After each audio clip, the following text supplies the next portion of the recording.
Several Sandy Hook parents, including our next guest, condemned the decision to air the interview.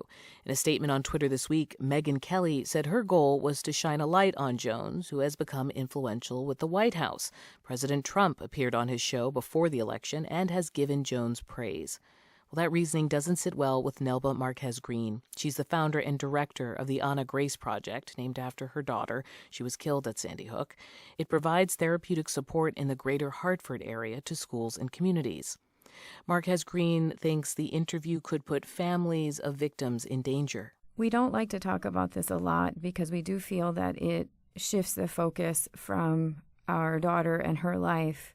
But if I'm going to be honest, for 5 years, we have been subject to harassment, to death threats, to lies on the internet suggesting that this thing that happened in Newtown didn't happen. And I know we're not the only ones. There are deniers of the Boston Massacre, of 9/11, of San Bernardino, and many other tragedies.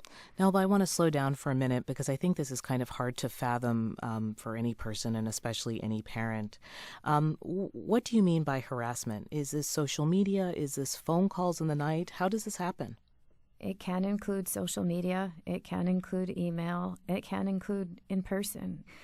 For my husband to go out and perform and be confronted. And he's a jazz musician, right? Yes. So it's not like we can go back and hide under a rock somewhere. This is what we do for our livelihood.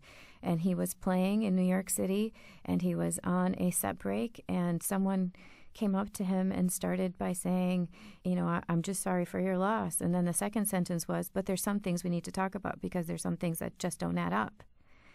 And he proceeded to list off the same rhetoric that Alex Jones espouses to my husband at a concert, at which point my husband got up, and he's 6'6", and he's a very large man, and the man scampered away. But this is not okay.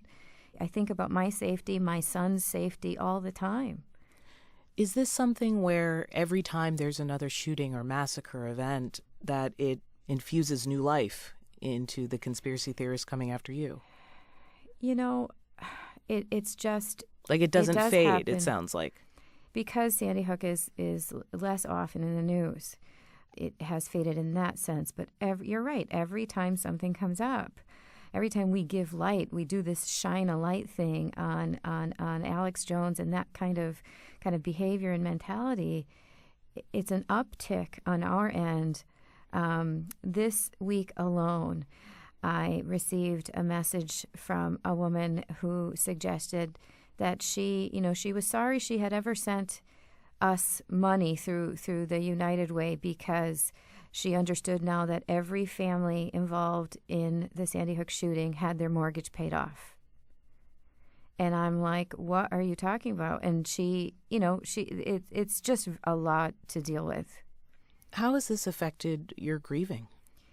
It interrupts the grief process. It's the only thing worse than losing a child in a mass shooting in America is have to live the rest of your life defending that she's actually gone.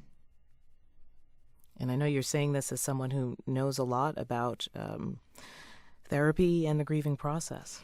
Two things that are essential for grief, for healthy grief and healthy process after the loss of a child, are a sense of safety and a sense of control, which is why this particular type of behavior by Alex Jones is so incredibly harmful to families. There are families whose pictures are used on these sites without permission to imply that they are actors. There are families whose pictures of children are used without permission to imply that their kids are still alive and actually in some underground tunnel.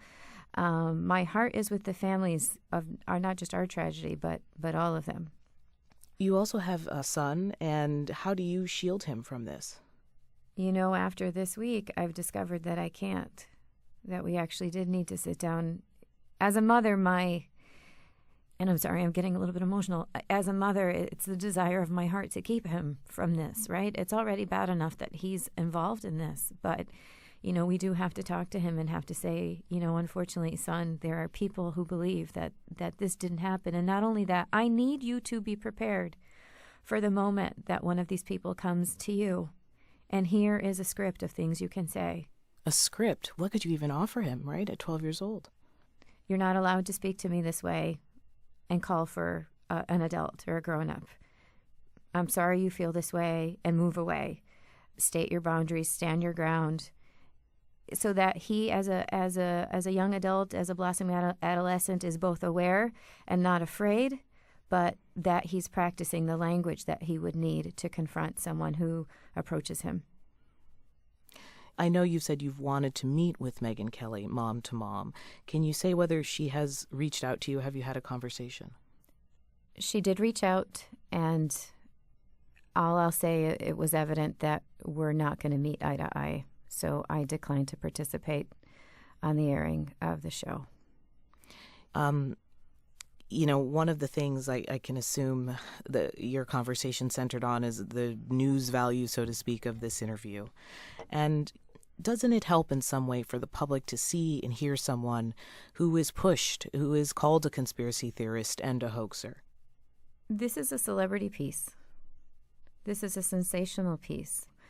I don't think it's helpful for anyone to be involved in this. I don't think it's necessary for any of this to be happening now. It's shining the light on the wrong thing. And the egregiousness of this show being aired on Father's Day, when I know a lot of the fathers in Newtown, and these are some of the most amazing men you would ever know. They were and are amazing fathers to the children that they still have and the children that they lost. And this is just so not okay. On this Father's Day, will you guys be ignoring this interview? Will you be watching it? How are you going to spend that time?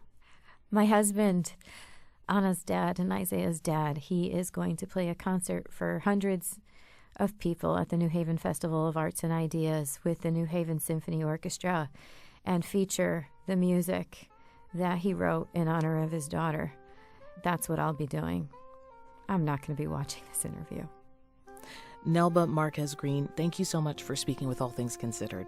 Thank you for having me and doing this interview.